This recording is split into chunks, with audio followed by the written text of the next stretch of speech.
Yesterday I was watching Shona Ferguson's funeral proceedings, and great a man as he was, rich as some of us might think, he's a man who had all sorts of material possessions that we, as the outsiders, saw.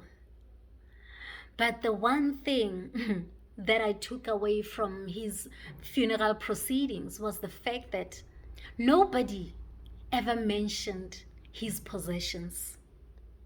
Nobody mentioned his money. Nobody mentioned his businesses. Nobody mentioned his house or cars. Nobody mentioned the connections that he had. As big a man he was in Africa, as rich a man he was, nobody mentioned all of that. To his close family, to his friends, to his colleagues, he was a very loving person. Nobody who went up there to talk about him missed an opportunity to talk about the love and affection that he had for them. I remember even Connie Ferguson's brother saying something like, I'm a man, an African man, and I'm not a hugger, especially hugging other men. But Shona helped me or taught me that affection between brothers is very important. He says he's that kind of brother who would hug you and hold on as if he's hugging some woman, right? He says he had passion, he had love, and he loved loudly. One of the speakers said, everybody spoke about the kind of laughter that he had. A contagious laugh, a laugh that you could hear from a mile away. One of his children spoke about how he was a hard worker. He taught them hard work. Some colleagues spoke about the fact that, through the businesses that he built, families are provided for. People have been employed so that they can serve their families, provide for their families. So the only mention of business was in relation to the fact that that business had a purpose. It was not just business to make him money, but it was a business that made sure that it provided jobs for other people. So it taught me a strong lesson, and something that he himself spoke about in one of his quotes, that if you want to know how rich you are, count the things that you have that money cannot buy.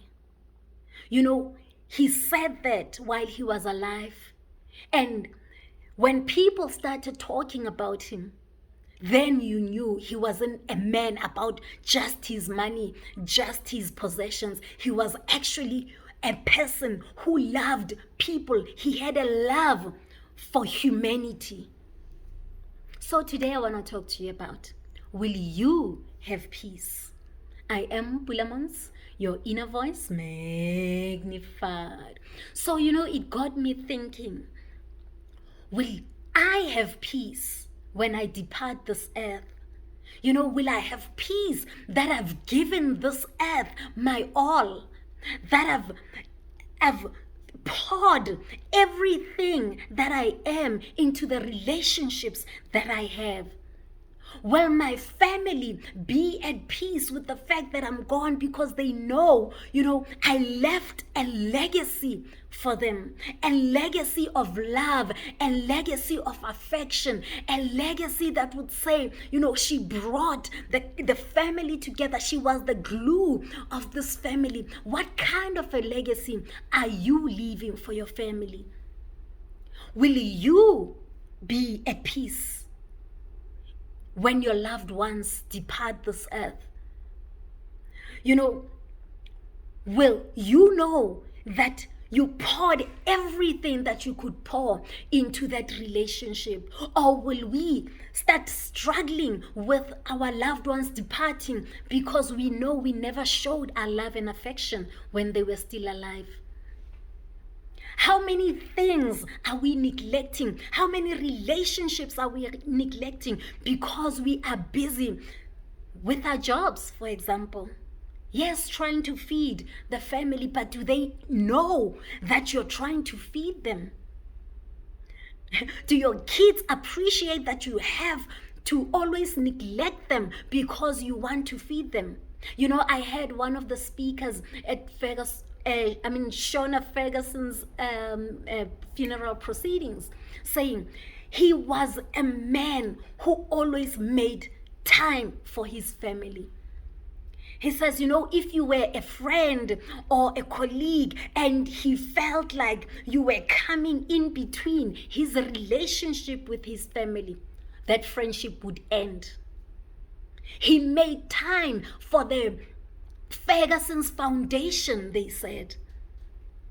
They said, you know, it doesn't matter how busy in a day he was, but when the management of the foundation called and they said, we need your attention, he gave them the attention because he was not about just business and work. There was a purpose driving his life.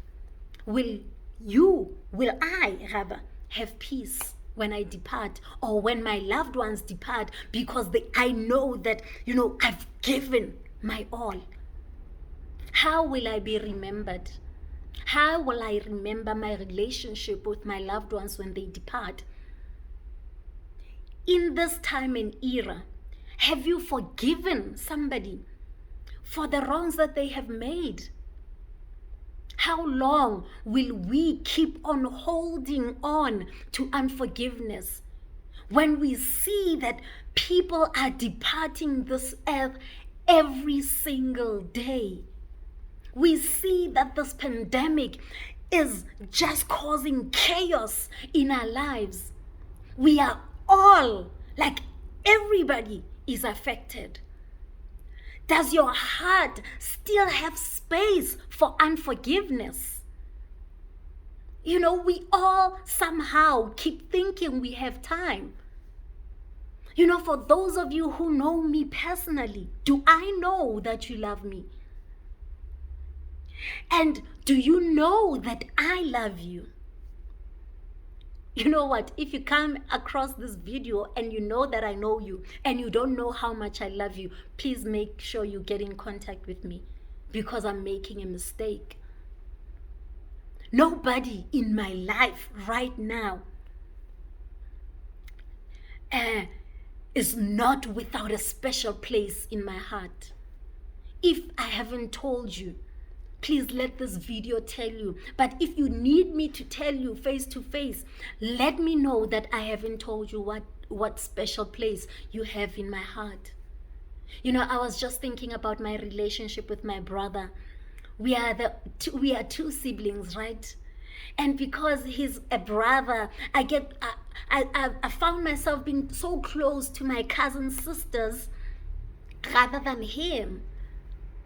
And I wonder, does he really know that I love him? Does he feel the love? I know I haven't done a lot in terms of that relationship.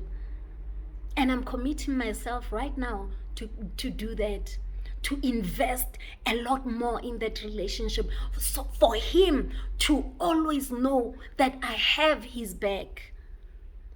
What relationship are you going to sort out, Wena, on your own? What relationship do you need to work on? If there are no relationships that you need to work on, then count yourself blessed. Know that you are leaving a legacy. You know, I've learned from that funeral that legacy is not about material things, guys. Legacy is not about, you know, it is partly, that is a small part of what legacy is. You know, having all the monies to do whatever that you want to do on this earth, having that name, you know, that opens some doors, right? But that is not the legacy that even Shauna's children were talking about.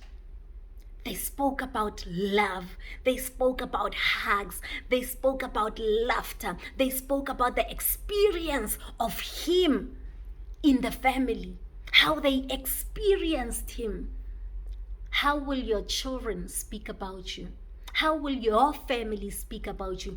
How will you speak about your loved ones that are departing? Will you be that person who says, I was supposed to have forgiven her a long time ago, but I just couldn't get myself to do it because I thought she'll still be here even next year. Connie, in her tribute to her husband, said, I still thought we had another 20 years. We have just celebrated our 20th,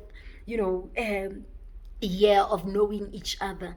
I thought we would still have another 20 years. I still cannot believe what is happening right now.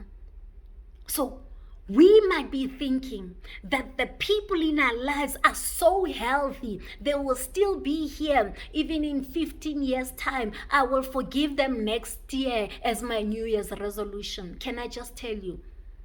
In order for you to have peace when you depart or when your loved ones depart, now is the time to pick up that phone and call that person and tell them you apologize for holding such a grudge for a long time, and you also forgive them for doing what they did to you.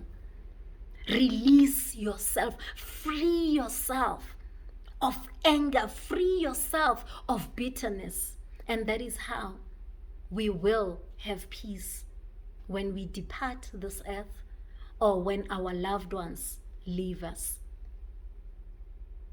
Everything else won't matter. The fact that you were working hard for them while ignoring them won't matter. What will matter at the end of the day is how you made them feel, how they experienced you.